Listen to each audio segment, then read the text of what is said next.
Assalamualaikum warahmatullahi wabarakatuh. Kembali lagi bersama Sublahan Radio.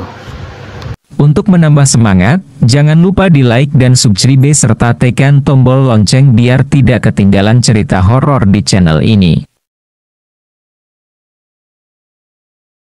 Langsung saja ke ceritanya.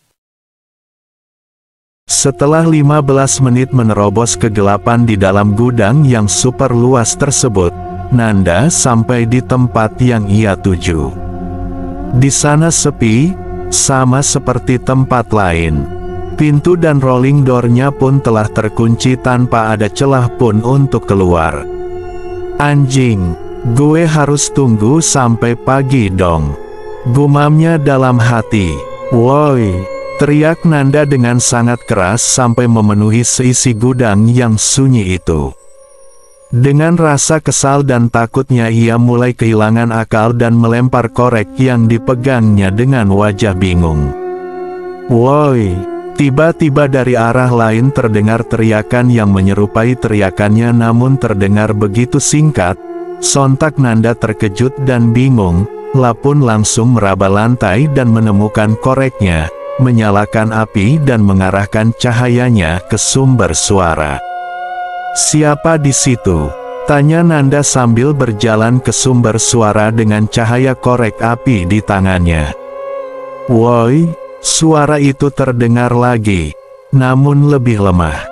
Beberapa saat setelah ia mendekati sumber suara, langkahnya terhenti saat ia sadar telah sampai di toilet. Lah bingung dan melihat sekitar dengan korek pua.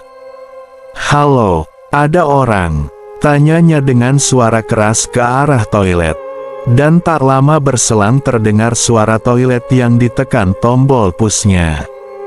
Lantas, Nanda pun masuk ke dalam toilet, perlahan berjalan, lah menerangi bagian bawah pintu toilet untuk melihat apakah ada kaki seseorang yang mungkin sedang buang air besar. Namun ia ketakutan bukan main, bulu kuduknya berdiri saat menyadari tak ada satupun orang di dalam toilet itu. Lalu siapa yang menekan tombol push toilet dan menciptakan suara air yang masuk ke lubang kloset? Apa mungkin toilet itu menekan tombol push-nya sendiri? Jelas tidak wajar. Keringat dingin mulai mengucur di wajahnya, tangannya gemetar memegangi korek yang menjadi sumber cahayanya. Wajahnya bingung, takut bercampur aduk, terasa perasaan ingin lari dari dalam hatinya. Cari apa toh mas? Tiba-tiba sebuah suara itu muncul dari atas pintu toilet. Sontak Nanda mengarahkan cahaya koreknya ke sumber suara untuk memastikan ada apa di sana dan menyinari sumber cahaya. Nanda melihat sebuah kepala yang muncul dari balik sisi atas pintu toilet. Ya kau tak salah baca, sebuah kepala tampak mengintip dari sisi atas pintu. Bentuknya sama seperti kepala manusia pada umumnya. Rambutnya terlihat kusut tak terawat dengan ekspresi datar dan wajah terlihat pucat seperti mayat. Dan, hanya kepala. Di mana badannya? Entahlah. Sosok kepala menakutkan itu, menatap Nanda beberapa detik dengan ekspresi datarnya. Tepat setelah bertanya cari apa toh mas? Membuat Nanda terpaku. Rasa ketakutan yang memuncak membuatnya sulit untuk berpikir kabur dan justru terbalik dengan kepala itu. Nanda perlahan menjauh, perlahan berjalan hati-hati ke arah pintu keluar. Sosok kepala itu tetap menatapnya dengan tatapan datar, langkah demi langkah, posisi demi posisi, mata dari kepala menakutkan itu mengikuti setiap gerak-gerik Nanda tanpa bergerak ataupun bersuara. Hanya menatap dengan datar. Sampai akhirnya Nanda berada di luar toilet, tanpa ragu-ragulah membanting pintu toilet dan lari terbirit-birit dengan ketakutan tanpa arah yang jelas. Wajahnya tampak ketakutan, matanya berkaca-kaca dan merengek seperti anak kecil sambil terus berlari di tengah kegelapan tanpa menyalakan koreknya. Duk, duk, duk. suara bola basket terdengar memantul mengikuti arahnya berlari. Terdengar semakin dekat dan kini terasa di sampingnya. Duk, duk, duk. Nanda tahu suara itu bukanlah sesuatu yang wajar. Ia tak berani menyalakan korek dan menyinari suara itu karena ia yakin apapun yang akan dilihatnya, itu bukanlah hal bagus. Hihi, hihi, hihi. Kini terdengar pula suara cekikikan seseorang yang juga mengikutinya bersamaan dengan suara bola memantul itu. Anjing! Teriak Nanda yang kemudian terpeleset karena sebuah plastik yang dengan sembarang ditaruh di tengah jalan. Refleks ia pun menyinari sumber suara yang mengikutinya. Namun ia tak menemukan apa-apa di sekitarnya. Suara cekikikan masih terdengar. Hihi. Hihi. Nafasnya tersengal-sengal dan keringat mengucur di tubuhnya. Tangannya dengan gesit menyinari sekelilingnya dan tak ada apa-apa di sekitarnya. Lah belum bangkit semenjak terpeleset. Ia berbaring di sana, di tengah kegelapan sambil mengatur nafasnya. Menenangkan dirinya setelah apa yang dilihatnya. Sesaat ia melantunkan doa-doa dari mulutnya untuk menjauhi dirinya dari hal-hal buruk di tempat ini. Ya Allah, tolong hamba. Jauhkan hamba dari setan-setan yang terkutuk, ucapnya dengan suara pelan. Tepat setelah dia melantunkan doa, muncul suara dari kegelapan, suara yang serak dan lemah. Suara itu berbunyi, "Amin."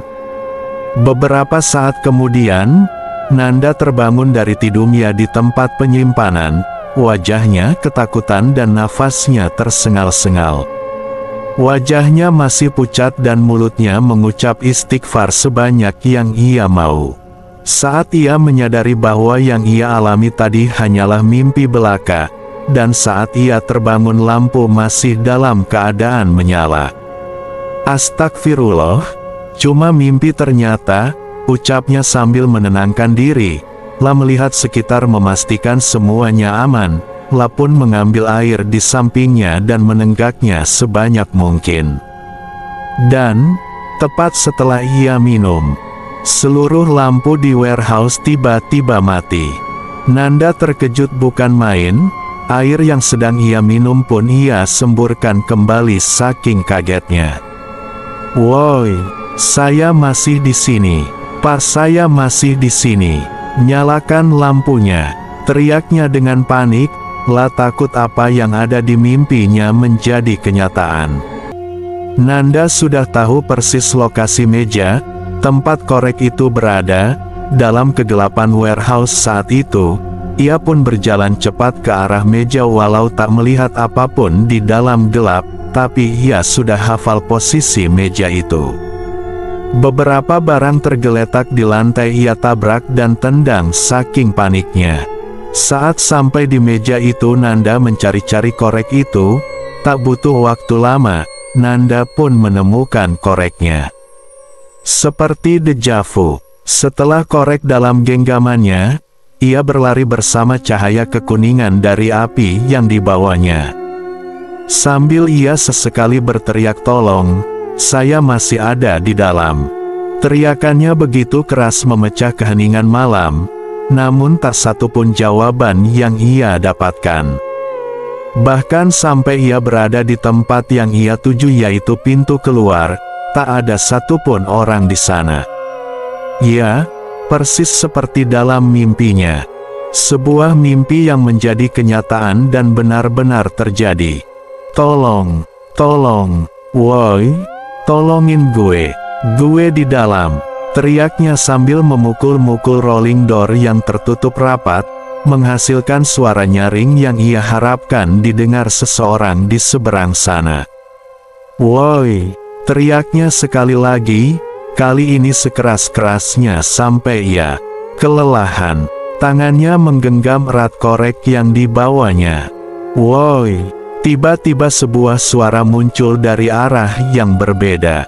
Sebuah teriakan memanggil, tapi bunyinya lebih singkat.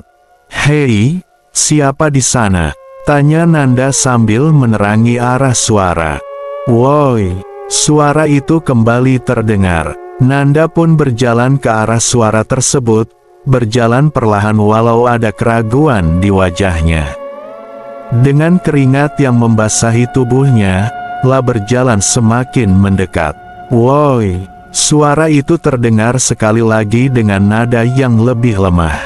Semakin jauh ia berjalan, cahaya kuning dari api miliknya menangkap sesuatu. Sesuatu itu adalah sebuah pintu toilet. Ya, Nanda sampai di sebuah toilet. Suara itu berasal dari sana. Ini mengingatkan Nanda pada mimpi yang dialaminya. Ia bertemu makhluk menyeramkan itu di dalam toilet dengan suara yang juga memanggilnya. Tak lama kemudian terdengar bunyi toilet yang ditekan tombol pushnya. Dan firasat Nanda benar, jika ia masuk ke dalam toilet, ia akan mengalami seperti yang ia alami dalam mimpinya. Kali ini Nanda menyerah, ia menerima kenyataan kalau ia sendirian di dalam sini dan harus keluar besok pagi, saat pintu dibuka. Suasana gudang ini begitu mencekam, entah apa yang ia temukan kalau ia berjalan-jalan terus, maka untuk menghindari hal-hal yang ia takutkan, ia pun memilih kembali ke tempat ia terbangun dan kembali tertidur di sana sampai pintu dibuka di jam 7 pagi. Sekarang waktu menunjukkan pukul 2.35, tidak begitu lama jika ia habiskan waktunya untuk tidur, lah berjalan ke arah tumpukan kardus dan berniat tidur di sana, ditemani cahaya kekuningan dan redup dari korek apinya yang hanya mampu menerangi sampai batas pandang tertentu.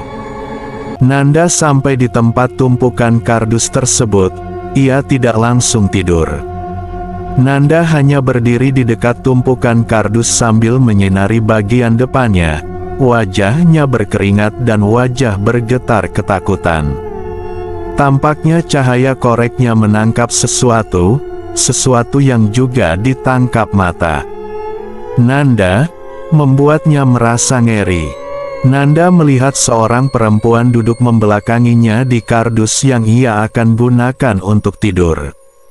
Perempuan itu berbaju putih, rambutnya sangat panjang hingga menutupi pinggang, tapi rambutnya terlihat mengembang dan tak terawat, terdengar pula suara nafasnya yang tersengal-sengal. Kuntilanak, ucap Nanda dalam hati saat menyadari sosok di depannya adalah sosok hantu wanita. Dung indung kepala lindung. Sosok itu pun mulai bernyanyi, suaranya lemah lembut dan datar. Nanda yang baru mendengarnya pun bergidik, bulunya merinding karena ketakutan. Hujan di udik di sini mendung. Lanjut kuntilanak tersebut. Nanda berhenti menerangi dan melihat ke arah kuntilanak itu dan memilih untuk tidur di dekat meja yang tak jauh dari tumpukan kardusnya. Nanda berbaring di atas lantai semen dan memejamkan mata. Mulutnya tak henti-hentinya mengucapkan doa yang ia harapkan mampu mengusir hantu dan mengurangi rasa takutnya. Nafasnya tersengal-sengal dengan badan yang gemetar ketakutan. Anak siapa pakai kerudung? Kuntilanak itu masih melanjutkan nyanyiannya, namun suaranya kali ini terasa jauh dari posisi Pua. Nanda terus membacakan ayat-ayat suci yang ia percaya sambil berusaha memejamkan mata untuk tertidur, namun usahanya sia-sia karena sampai sekarang ia belum juga tertidur. Gue ngantuk, gumamnya dengan pelan. Tak lama setelah ia bergumam, suara yang entah dari mana asalnya terdengar. Ngantuk atau takut? Tanya suara tersebut yang merupakan suara kuntilanak. Nanda pun kesal dan membentak kuntilanak tersebut. Diam! Bentak Nanda membuat kuntilanak itu terdiam sesaat. Mata melirik, kaki kesandung. Penggalan lagu itu terdengar lagi, namun suaranya terasa samar-samar dan hampir tidak didengarnya. Nanda merasa kuntilanak itu sudah menghilang, karena suaranya tak terdengar lagi. Oleh karena itu ia pun memberanikan diri menyalakan korek, dan menyinari posisi kuntilanak itu tadi. Dan benar saja, kuntilanak itu pergi, ia tak ada di sana. Nanda merasa lega dan berniat untuk tidur di sana. Namun sayang, niatnya gagal saat ia menyinari meja di sampingnya dengan korek yang ia bawa. Cahaya korek itu menyinari sesuatu yang kemudian dilihat oleh Nanda, itu sang kuntilanak. Ya, kuntilanak tidak menjauhi Nanda, namun semakin mendekat. Kuntilanak itu duduk di meja samping Nanda. Nanda terkejut bukan main, kini Nanda bisa melihat wajah kuntilanak itu dengan jelas. Wajahnya pucat seperti mayat dengan kantung matanya berwarna hitam kebiruan, sorot matanya tajam. Terlihat pula urat-urat yang membiru, terlihat dari balik kulit pucatnya. Lah menatap Nanda dengan senyuman mengerikannya, senyuman yang menunjukkan giginya yang menghitam. Seperti yang dijelaskan tadi, rambutnya sangat panjang dan berantakan. "Belum tidur, Mas?" tanya si kuntilanak dengan suara yang datar. Nanda yang sudah sangat ketakutan pun pingsan di tempat. Koreknya terjatuh dan ruangan menjadi gelap karena api dari korek itu padam. Di dalam kegelapan tersebutlah si kuntilanak tertawa terbahak-bahak, tawa mengerikannya memecah kesunyian malam di gudang tersebut. Tak lama kemudian, Nanda terbangun, lah terbangun di tumpukan kardus seperti ia bangun sebelumnya. "Sudah pagi?" tanyanya, lah melamun sesaat, memikirkan kuntilanak semalam. Namun lamunannya pecah saat ia tersadar, ia bukan bangun dari pingsannya. Tapi ia terbangun dari tidurnya dan kuntilanak itu hanya mimpi. Dan kejadian di mana ia terjebak sendirian di dalam gudang yang gelap pun hanya mimpi. Lah juga teringat saat lampu dimatikan sesaat setelah ia terbangun. Maka Nanda pun mengambil langkah cepat, ia berdiri dan bergegas berjalan dengan cepat ke arah tempat kerjanya. "Woi, jangan tutup pintunya. Gue masih di dalam," teriaknya ketakutan. Namun ia terkejut dan termenung saat sampai di tempat kerjanya. Di sana terlihat teman-temannya masih lengkap dan belum meninggalkannya. "Nanda, lo baik-baik aja?" tanya salah satu temannya. Dan teman-temannya yang lain menatap Nanda dengan penuh tanda tanya. "Iya, sebentar lagi pintu ditutupkan," tanya Nanda. "Belum? Ini baru pukul 23. Pintu tutup pukul 2, jawab temannya. Mendengar jawaban temannya itu, Nanda pun bersyukur dan merasa lega karena semua yang dialaminya hanyalah mimpi.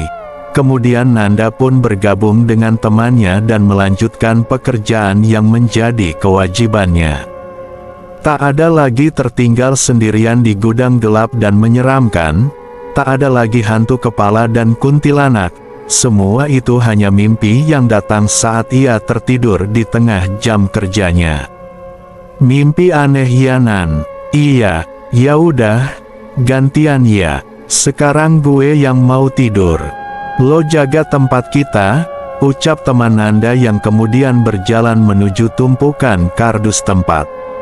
Nanda tidur sebelumnya. Nanda pun hanya melihatnya dengan sedikit perasaan cemas dan juga penasaran. Apakah temannya itu akan mengalami mimpi yang sama?